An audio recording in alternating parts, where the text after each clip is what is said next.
Every month I pull the most important real estate numbers for buyers, sellers, and renters in Brooklyn.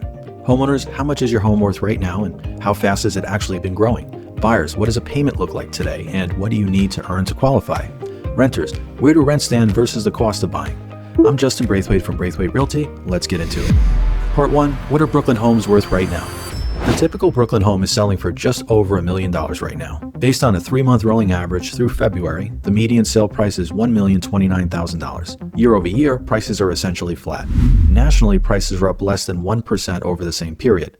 Over the last 5 years, Brooklyn prices have grown at just over 3% annually.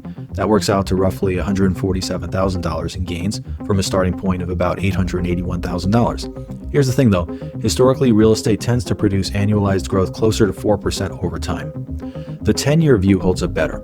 Over the past decade, prices have compounded at just over 4% per year from roughly $673,000 to today's level.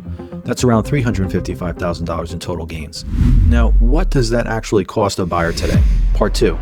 What does a buyer need to afford a home in Brooklyn now? At today's rate of 6.11% with 20% down on a $1 million home, the monthly payment comes to right around $4,992. That's based on a loan of $823,000. Here's what changed. A year ago, the rate was 6.65% and prices were nearly identical.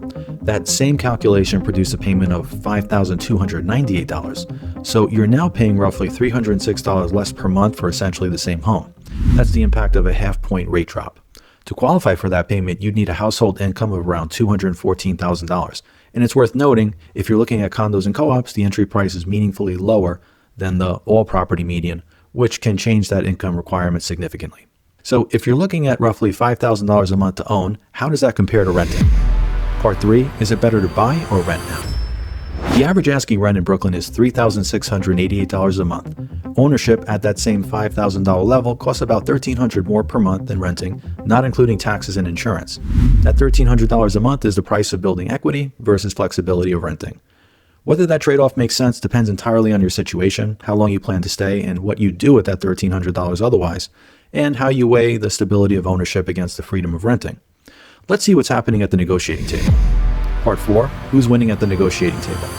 Buyers are getting roughly $39,500 off the asking price right now on average. That's based on where sales are landing relative to list prices, which is 96.3% of the asking price, which is essentially the same as it was a year ago. Homes are taking about 81 days to go into contract, down a bit from this time last year. Here's what that means for you. If you're thinking about selling, there are many more buyers entering the market now that interest rates have come down. I'd be happy to talk to you about how we help our clients maximize their sale prices. If you're buying, you have greater purchasing power than you had a year ago, and the conditions are more favorable than they've been in a while. We help buyers qualify for and find their dream homes. Reach out anytime. My contact information is in the description. If you enjoyed this video, hit subscribe.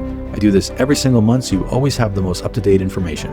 I'm Justin Braithwaite, and I'll see you next month.